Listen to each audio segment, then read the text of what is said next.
ka kunhun balang barit KBB Jawa Diocese kala pelong ya retreat ke baas ni Hasaman Lang Pastoral Center bala peteng ya ke retreat ke jing lek pilgrim Shaulum Kalbari Ubadon ha Amlarem Parish lasdang ke jing yaj pilgrim nalombi sentu Bishop's House Juwai Barswaban Poi ha Amlarem Parish ki pait riungai ke yaj kechat kum basau kilometer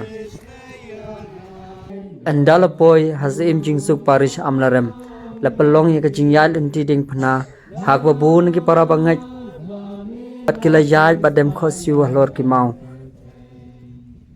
la penkut ya kani retreat kepala pelong po yeng mani ke sim Jingsuk Parish Amlarem da ke mas khuj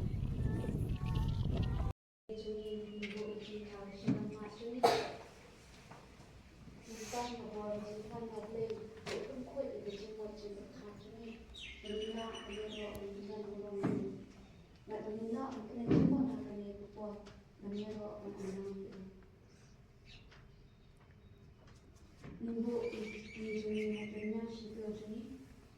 empan boleh ikut ikut akhirnya situ ni boleh kami situ ni kapan depan ini panimpang kebuan boleh bina penyelam dan akhirnya situ ni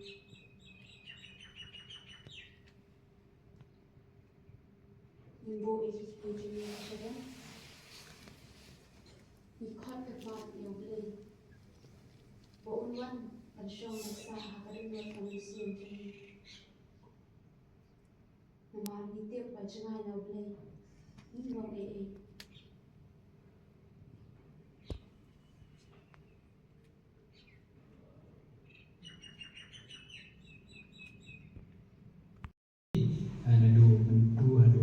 setiap iku gajian kita iparlen tibu kenang di sini kedua yang cikgu justru cakap beri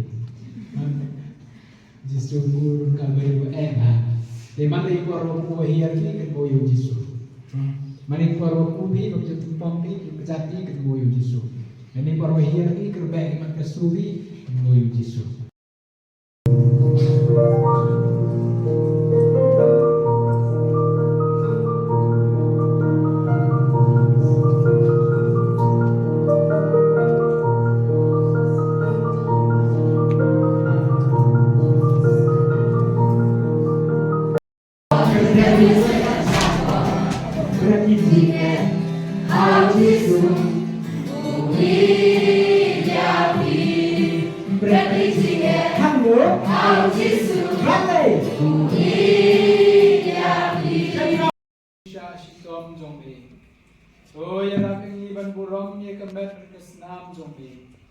Nang bangiyo boro-boro kuso jong kecil suspa. Tu berwan berlai pop jongki. Kibalawan manesim menta kecil sitom jong pun ujong ni.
Namo